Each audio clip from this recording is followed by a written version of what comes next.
지금 제가 지금 오늘 전세 오시죠 같이 들으시죠. 뭐 저 혼자는 안 되니까. 지금 제가 전세 나가야 되는데 돈을 안 주고 계세요. 누가요? 저기 선생님 집주인분이세요? 곤란합니다. 저도 진짜. 네.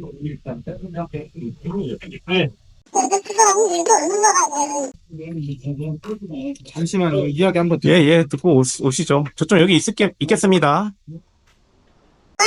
제가 이렇게 말을 바꾸서 지금 하고 있거든요. 아니 저는 그 거짓말 안 한다고 명심해 주세요. 결론은 경찰까지 출동해서 끝이 났고 결국에는 잘 해결은 했습니다. 왜냐하면 제가 이거는 미리 전세 사기를 칠 거라는 걸 알고 있었어요. 이제 정확한 이제 영상들이 나올 텐데 이사 자체는 굉장히 즐거웠습니다. 하지만 이걸 어떻게 해결했느냐? 무조건 요즘 전세 사기 말도 많죠.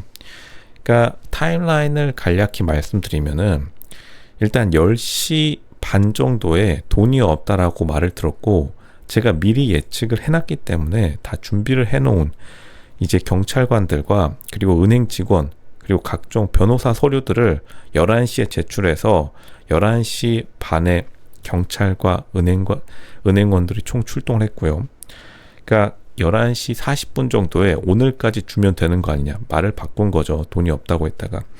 그리고 12시 반에 결국에는 전부 다 모여가지고 부동산에서 12시 30분 이전에 다 입금이 되긴 했습니다. 그러니까 결국에는 오전에 끝을 냈는데 이거를 잘 아셔야 됩니다. 그렇다면 이게 어떻게 된 일이냐? 그러니까 이게 처음에 전세 사기는 집주인이 가난하면 무조건 거의 친다고 보시면 돼요. 로쇼님 또 잠시만요. 전세 사기를 잘 해결하신 건 알겠는데 이게 지금 무슨 말인가요? 실제로 전세 사기가 집주인이 실제 원룸에서 주소 등록된 사람들이 엄청나게 쳤죠. 근데 이거는 제가 지금 왜 애초에 용산을 갔어야 됐냐? 제가 원래는 역삼이랑 청담동에 이사를 하려다가 하필이면 그때 당시에 회사가 여의도였기 때문에 청담동이랑 역삼동에서 9호선 타기가 너무 불편해가지고 가장 가까운 용산으로 옮긴 겁니다. 왜냐하면 영등포구는 조금 너무 어선해서 용산으로 옮겼는데 그때 당시에 집주인의 주소를 제가 늘 확인하는데 너무 가난한 집이었어요. 그때부터 일단 쎄했습니다. 그리고 제가 언제 정말로 확신이 들었냐? 이제 이사를 지금 얼마 전 최근에 이틀 전이 아니고 하루 전이나 마찬가지죠. 하루 전에 완료를 했는데 그러니까 그때 이후에 부동산도 여러분의 편이 아닙니다. 이걸 아셔야 되는 게 부동산에서 전화가 왔는데 둘러대는 말을 하기 시작할 때 이제 일주일 전이죠. 그때부터 일단은 경찰관이랑 아는 용산 경찰서 경찰관 2명이랑 그리고 은행 직원, 신한은행, 서여의도 지점 은행 직원이랑 그리고 변호사들을 통해서 서류를 이미 준비해놨기 때문에 그날 오전에 다 해결해버렸다. 그리고 여기서 중요한 게 무조건 경찰관들을 출동을 시켜야 됩니다. 경찰관들을 출동시키는 게 녹화기를 차고 있고 경찰관이 출동했다라는 기록을 정확히 남겨줘야 됩니다. 그 관할 경찰서, 저 같은 경우에 용산 경찰서였는데 그러니까 이게 참 저도 뭐 이미 알고 있었기 때문에 그다지 좀 귀찮기는 해도 평온하게 넘어갔지만 제가 실제로 이런 케이스를 너무 많이 봤었어요. 회사 다닐 때부터. 왜냐하면 최근에 전세 사기가 너무나 늘어났기 때문에 그리고 그 집주인들의 주소가 대부분 굉장히 가난한 집 주소였기 때문에 로즈님 그런데 뭐 가난한 사람들을 그렇게 비판하면 되는 건가요? 근데 실제로 전세 사기는 돈 많은 지역에서는 안 일어납니다.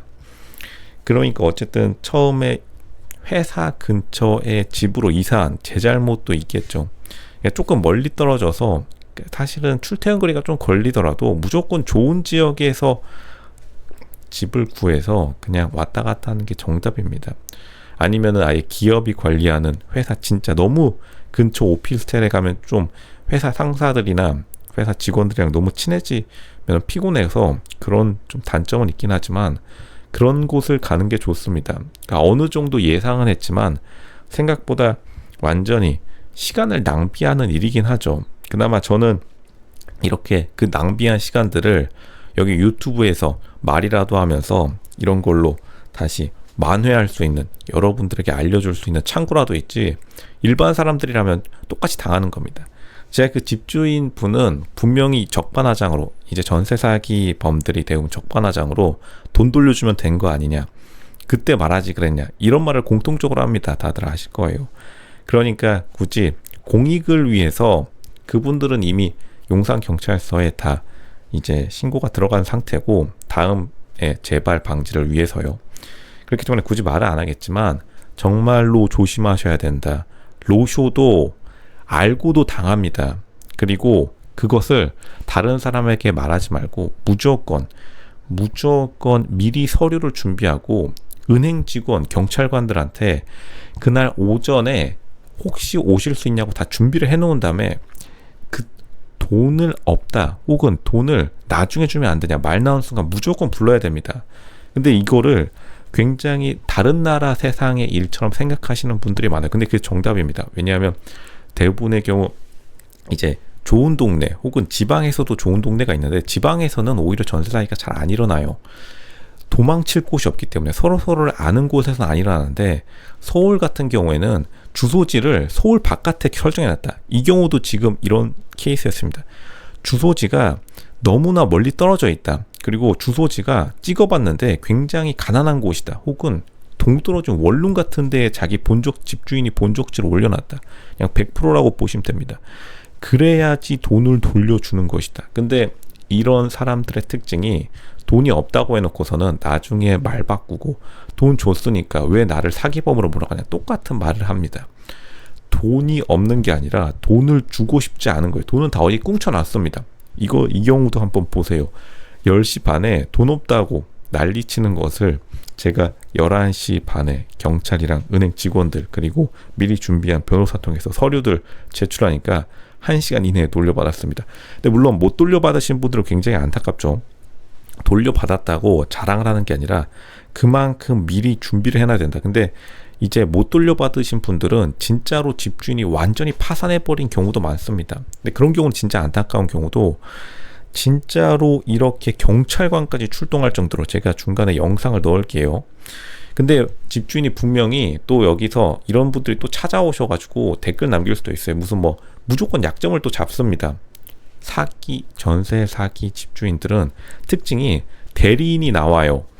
자기가 나오더라도 끝까지 자기가 직접 말을 하지 않습니다. 책임을 안 지기 위해서. 그래서 무조건 한마디 끝날 때마다 책임지셔야 돼요. 부동산도 여러분의 편이 아니니까 부동산은 아무런 책임도 지지 않으려고 합니다. 전세 사기 특징이 부동산들 지금 전부 빠져나간다고 말들이 많죠. 부동산이 무슨 말을 할 때마다 책임지실 수 있어요. 그거를 녹화하고 녹음하고 말 한마디 문장마다 그렇게 말을 해야지 사람들이 말이 적어집니다. 다시 말씀드리겠습니다. 돈 거래가 일어나는 과정에서 말이 길어지면은 무조건 사기를 친다는 거예요. 돈을 돌려받는 날짜, 시간을 정확히 정해주고 그 시간 이후로 안 되면은 미리 준비해놨던 은행 서류, 그리고 직원, 그리고 경찰관들을 직접 그 자리에 출연시켜야 됩니다. 그게 기록이 남아요. 어차피 딴 말 합니다. 저 같은 경우에 이 전세 사기범이 이제 영상에 지금 슬쩍슬쩍 지나갈 텐데, 이분이 자기 본인이 아니에요. 본인은 다른 데에 이렇게 꽁쳐놨습니다. 그러니까 나중에 경찰관 출동하고 서류가 날아오기 시작하니까 집주인은 나중에 나왔어요. 그리고 끝까지 이 대리인이란 사람은 이름과 자기 신분을 절대 밝히지 않습니다. 공통적인 특징이고, 그리고 뭐 당연히 나중에 돈을 주고 나서는 내가 돈 안 주려고 했냐 똑같은 말을 하면서 무슨 뭐 문의 상태가 살짝 1도 돌아가 있다느니 2도 돌아가 있다느니, 그리고 뭐 지금 전등의 상태가 불이 살짝 깜빡깜빡거린다느니. 근데 저 같은 경우에는 제가 이 용산의 집으로 이사할 때 도배를 전부 다 하고 전등을 전부 다 갈았기 때문에 그런 변명을 못 대니까 나중에는 어떠한 말까지 하느냐, 나에게 수모를 줘서, 경찰관들이 출동해서 나에게 수모를 줘서 그게 너무 기분 나빠서 돈을 못 주겠다 하다가 은행 직원까지 나중에는 연결이 되니까 그제서야 1시간 만에 돈을 준 어처구니 없는 케이스다. 이게 정말로 제가 이런 말을 하는 와중에도 제가 진짜로 특히 대한민국의 상황 그리고 신뢰도가 진짜 바닥에 떨어졌어요. 제가 이거를 이사를 마치고 택시를 타고 오는 와중에 택시 기사님에게도 말씀드렸는데 대한민국이 진짜로 언제부턴가 남을 등쳐먹는 사회가 됐습니다. 서울 한복판인 용산에서도 물론 이제 용산이 달동네긴 해요.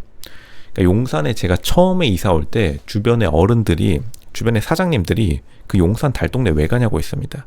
용산에 가면 일단 사기 당할 거를 한번 예측을 해라 라고 했기 때문에 어느 정도 예측이 된 거지 진짜로 못 모르는 사람들이라면은 그 자리에서 꼼짝없이 자금이 묶이거나 아니면은 법적인 무슨 뭐 사후대응 해가지고 2달, 3달 뒤에 돌려받고 막 2년 뒤에 돌려받고 그런 일이 비일비재합니다. 그러니까 절대로 인터넷 말을 100% 믿으시면 안 돼요. 인터넷에 글들 무슨 뭐 변호사가 알아서 해주겠죠. 구제 절차를 밟으면 되겠죠. 그것까지 생각하고 전세 사기범들이 사기를 칩니다. 전세 사기범들이 맨날 하는 말이 법적으로 다 해결돼요. 절대 안 됩니다. 왜냐하면 그런 것들 하면은 막 1년, 2년씩 걸려요. 돈 돌려받는데.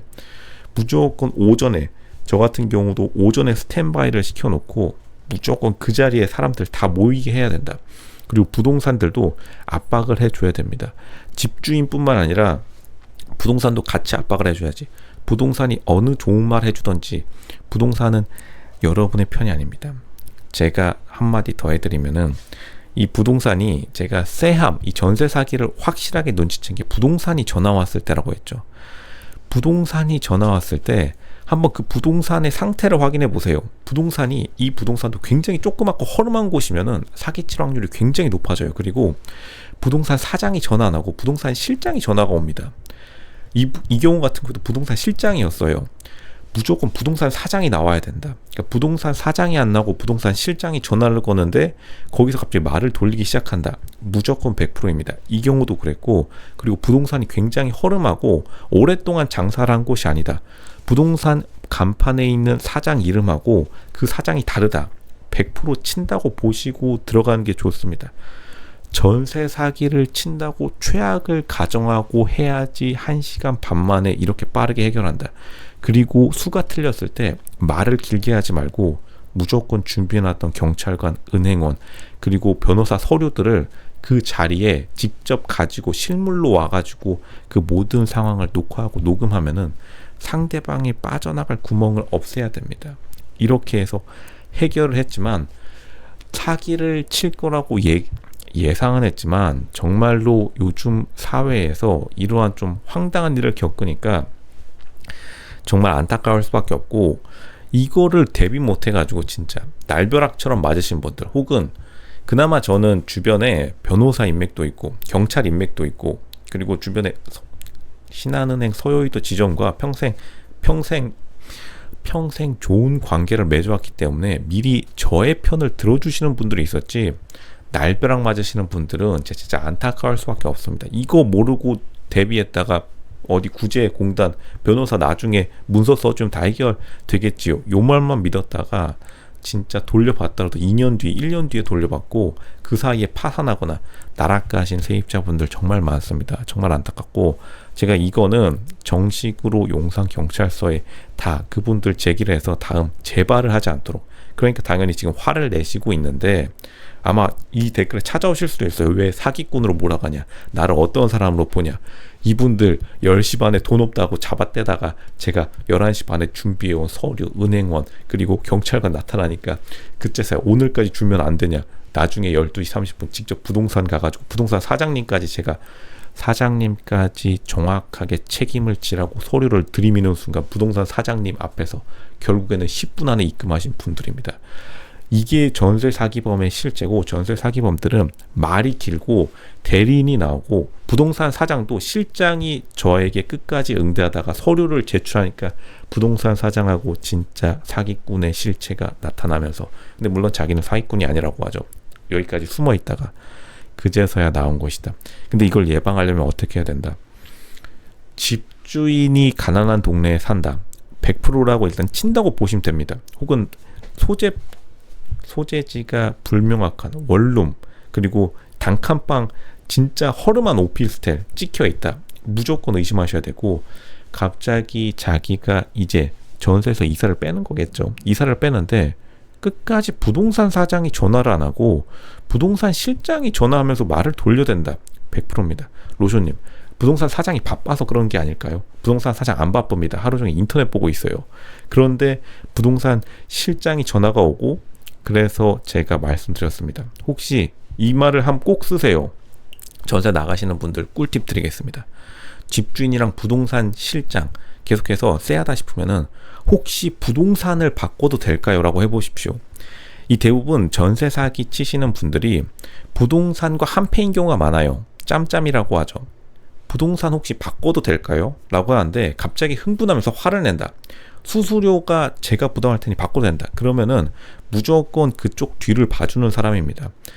이것을 명심하셔야 됩니다. 한번 물어보세요. 쎄하다 싶으면은 이사 가기 한 달 전이나 일주일 전에 혹시 부동산을 제가 제3자 혹은 제가 원하는 곳으로 바꿔도 될까요? 절대 안 된다고 한 케이스입니다. 그때부터 제가 경찰관한테 그 말 듣고 전화를 해서 혹시 무슨 일 생기면은 10시 반에서 11시에서 출동할 2명 정도 준비해 주세요 해가지고 바로 전화 걸어서 출동해서 끝냈습니다.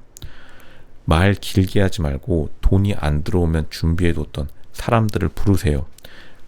다시 요약해 드리겠습니다. 돈이 안 들어온다. 미리 준비해왔던 경찰관을 부른다. 은행원을 부른다. 서류를 내민다. 부동산 실장 말고 사장하고 진짜 집주인 전세 사기범과 만나서 그 자리에서 끝낸다. 절대 다음날, 그리고 은행 전산 업무가 4시에 끝납니다. 오후 4시. 무조건 오전에 다 끝내야 됩니다. 오전에 돈 못 받으면은 이 사람 전세 사기라 생각하고 그 자리에서 그냥 차라리 법원에 달려가서 소장을 내는 게 낫습니다. 이 경우에는 제가 실제로 경찰관 대동하고 소장까지 갈 준비, 미리 서류를 다 준비해서 소장을 미리 준비해 놨어요. 그거를 준비하는 순간 그 자리에서 1시간 반 만에 입금을 한 겁니다. 정확히는 10분 만에. 왜냐하면 1시간 반 동안 뻐기다가 경찰 출동하고 난 후 직접 자리로 이동해서 그제서야 얼굴 비추고 10분 안에 끝낸 겁니다. 절대 믿지 마세요. 신뢰 없는 사회가 아니라, 다시 말씀드리면 신뢰가 있으신 동네에서 살아오신 분들은 모를 겁니다. 하지만 요즘 이게 굉장히 늘어나고 있다. 조심하셔야 된다.